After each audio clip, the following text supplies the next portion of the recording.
అందరికీ నమస్కారం. జూన్ 21వ తేదీ అంతర్జాతీయ యోగా దినోత్సవ సందర్భంగా మనందరం కార్తీక మాసం ధనుర్మాసం లాగా జూన్ మాసాన్ని యోగా మాసంగా గుర్తించి నెలంతా శారీరక మానసిక ఆరోగ్యాన్ని పెంపొందించుకోవటానికి నిజ జీవితంలో యోగాను ఒక భాగంగా చేసుకుని అందరూ ఆచరించాలని మన ప్రధానమంత్రి శ్రీ నరేంద్ర మోడీ గారు మరియు ఆంధ్రాను యోగాంధ్రగా మార్చాలని ఆంధ్రప్రదేశ్ ముఖ్యమంత్రి శ్రీ నారా చంద్రబాబు నాయుడు గారు ఇంటింటికి యోగా చేరాలని సంకల్పించారు.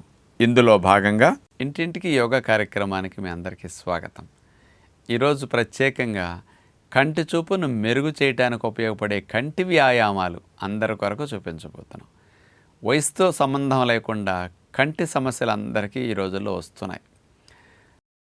చిన్న చిన్న అక్షరాలని, స్క్రీన్స్ని, రకరకాలుగా కలర్స్ని ఇట్లా ఎక్కువగా స్ట్రెయిన్ అయ్యేటట్టు కంటితో మనం చూడటం వల్ల వయసు రాకుండానే కన్ను స్ట్రెయిన్కి గురై చూపు తగ్గిపోతూ ఉన్నది. మరి అట్లా కంటి చూపుకి బ్లడ్ సప్లైని బాగా పెంచి కంటిలో నీటి శాతాన్ని బాగా ఉత్పత్తి అయ్యేటట్టు చేసి కంటికి లూబ్రికేషన్ బాగా జరిగేటట్టు చేసి కంటికి బాగా అద్భుతంగా ఉపయోగపడే 5-6 కంటి వ్యాయామాలు ఇప్పుడు మనం చూడబోతున్నాం. షార్ట్ సైట్ ఉన్న, లాంగ్ సైట్ ఉన్న చూపును మెరుగు చేయటానికి, ఆరోగ్యకరంగా ఉన్న వారికి చూపు భవిష్యత్తులో దెబ్బతినకుండా ఉండటానికి ఉపయోగపడే వ్యాయామాల్లో ముందుగా మనం నడుము లైన్గా పెట్టి కూర్చుని చేతులు అట్లా స్ట్రైట్గా పెట్టేస్తాం. మెడ కూడా అట్లా స్ట్రైట్గా పెట్టి కళ్ళను తెరిచి 2 కళ్ళను కన్నుగుడ్డు చూడండి కింద నుంచి పైకి స్ట్రైట్గా మనం ఏదన్నా ఒక గోడ చూసినా కానీ, ఒక స్పాట్ చూసినా కానీ దాన్ని కింద నుంచి పైకి, పైనుంచి కిందకి అట్లా 7-8 సార్లు కంటిన్యూస్గా మనం 10 సార్లైనా చేయవలసి ఉంటుందన్నమాట. స్ట్రైట్గా ఉండాలి చూపు, కింద నుంచి పైకి, పైనుంచి కిందకి. ఇక కళ్ళు ఆర్పకూడదు, గుడ్డు కూడా స్ట్రైట్గా అట్లా కింద నుంచి పైకి, పైనుంచి కిందకి మాత్రమే కదపాల్సి ఉంటుంది. రెండవ కంటి వ్యాయామం కుడి నుంచి ఎడమకి, ఎడమ నుంచి కుడికి. మనకి కంటికి సమాంతరంగా ఉండే లెవెల్లోనే మనం కనుగుడ్డినట్లా తిప్పవలసి ఉంటుంది. ఈ మూల నుంచి ఆ మూలకి, ఆ మూల నుంచి ఈ మూలకి అట్లా కనుగుడ్డుని స్ట్రైట్గా మనం కార్నర్ నుంచి ఈ కార్నర్కి, ఈ కార్నర్ నుంచి ఆ కార్నర్కి అట్లా తిప్పుకుంటూ ఉండాలి. ఇలా 5-6 సార్లు, 8 సార్లు, 10 సార్లైనా చేయటం చాలా మంచిది. కళ్ళు మాత్రం ఇట్లా చేసేటప్పుడు అస్సలు ఆర్పకూడదు. ఏకాగ్రత మాత్రం ఎటు వెళ్లకుండా కనుగుడ్డు మీదే మనం అట్లా పెట్టి చేసినప్పుడు చక్కటి ఫలితం వస్తుందన్నమాట. ఇక మూడవ వ్యాయామం కనుగుడ్డుని అటు చూడండి, కుడివైపు మూల భాగం పైనుంచి ఎడమవైపు కింద భాగానికి చూపు అట్లా క్రాస్గా కనుగుడ్డుని అట్లా క్రాస్గా పైనుంచి కిందకి అట్లా క్రాస్గా చూడటం జరుగుతుంది.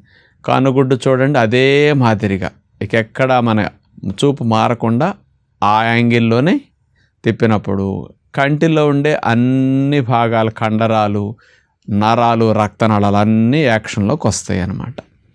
ఇలా 7-8 సార్లు చేసిన తర్వాత ఎడమవైపు అప్ పై భాగానికి చూస్తాం, కుడివైపు డౌన్కి కార్నర్గా అట్లా చూపు కనుగుడ్డుని అట్లా తిప్పాల్సి ఉంటుందన్నమాట. ఇట్లా 7-8 సార్లు, 10 సార్లు మనం చేసిన తర్వాత ఈసారి కనుగుడ్డు మొత్తాన్ని 0 చుట్టినట్లుగా, గడియారం ముళ్ళు తిరిగినట్లుగా క్లాక్ వైజ్ అట్లా గుండ్రంగా తిప్పవలసి ఉంటుంది. ఇంకా కొద్దిగా స్లోగా కూడా చేస్తే ఫలితం బాగా వస్తుందన్నమాట. అంటే పూర్తిగా 0 చుట్టినట్టుగా మనం గుడ్డుని గుండ్రంగా తిప్పాలి. ఇట్లా ఒక 7-8 సార్లు, 10 సార్లు చేసిన తర్వాత మరోసారి రివర్స్లో చేయవలసి ఉంటుంది. క్లాక్ వైజ్ అయ్యింది కదా, యాంటీ క్లాక్ వైజ్ కనుగుడ్డుని మళ్ళీ 0 చుట్టినట్టు గుండ్రంగా పైనుంచి కిందకి అట్లా గుండ్రంగా తిప్పాలి. ఈ రకంగా 7-8 సార్లు, 10 సార్లు చేస్తే కళ్ళకు చాలా మంచిది. ఆ తర్వాత చేతుల్ని అట్లా రబ్ చేసుకుని కళ్ళ మీద పెట్టుకుని 1 నిమిషం అట్లా మూసేస్తే హాయిగా అనిపిస్తుంది అన్నమాట. పిల్లలకి కంటి చూపు దెబ్బతినకుండా ఉండాలంటే అన్ని భాగాలకి వ్యాయామాలు చేసినట్లుగానే కంటికి కూడా ఈ రకమైన వ్యాయామాలు చేస్తే చాలా మంచిదన్నమాట. ఇలాంటి కంటి వ్యాయామాలతో పాటు కంటి ఆరోగ్యాన్ని మీరు మెరుగు చేసి కళ్ళ మంటలు, కళ్ళు ఎరిపెక్కటం, కళ్ళు ఎక్కువసార్లు ఆర్పటం లాంటి సమస్యల నుంచి మీరు బయటపడాలి అంటే రోజుకు ఒక 3 సార్లు అన్నా సరే జేబుగుడ్డని చల్లటి నీళ్ళల్లో వేసి తడిపేసి, ఆ ఫ్రిడ్జ్లో నీళ్ళల్లో అట్లాంటి వాటిలో తడిపేసి ఆ చల్లటి గుడ్డలు రెండుటిని కంటి మీద పెట్టుకుని 5 నిమిషాల నుంచి 7 నిమిషాలు అట్లా ఉంచుకోండి. మధ్యలో ఒకసారి తిరగేసేసుకోండి, 4 నిమిషాల తర్వాత తిరగేసేయండి. అట్లా ఉదయం, మధ్యాహ్నం, సాయంకాలం ఖాళీగా ఉన్నప్పుడు లేదా 3-4 సార్లు కనుక కంటి మీద అట్లా పెట్టుకుని కుర్చీలో కూర్చుంటారు ఆఫీసుల్లో, కాస్త మెడని వెనక్కి వాల్చేసి లంచ్ బ్రేక్లను కళ్ళ మీద 2 జేబు కోట్లు అట్లా తడిపేసి పెట్టుకోండి. వెంటనే మీకు కంటికి రక్త సరఫరా బాగా పెరుగుతుంది, కంటి మజిల్స్ బాగా రిలాక్స్ అవుతాయి ఆ కోల్డ్ ప్యాక్ పెట్టుకోవడం వల్ల.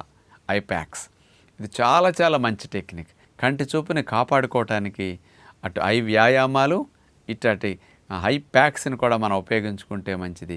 దీనితో పాటు విటమిన్ ఏ రిచ్ ఫుడ్స్ బాగా తినాలి. అన్నిటికంటే విటమిన్ ఏ రిచ్ మునగాకు, నెంబర్ 2 కరివేపాకు, కొత్తిమీర లాంటివి. అందుకని ఇలాంటివి వెజిటబుల్ జ్యూసుల్లో వేసుకోవటం, వండేటప్పుడు మునగాకు లాంటిది కాస్త ఫ్రైల్లో వాటిలో ఎక్కువగా వేసుకోవటం, మునగాకు పౌడర్ని పులకాల్లో వేసుకోవటం, ఇలా కొత్తిమీర లాంటివి, కరివేపాకు లాంటి వెజిటబుల్ జ్యూస్లో ఉపయోగించుకోవటం, ఇట్లాంటివి ఎక్కువగా చేయగలిగితే కంటి చూపు బాగా మెరుగవుతుందని విజ్ఞప్తి చేస్తూ నమస్కారం.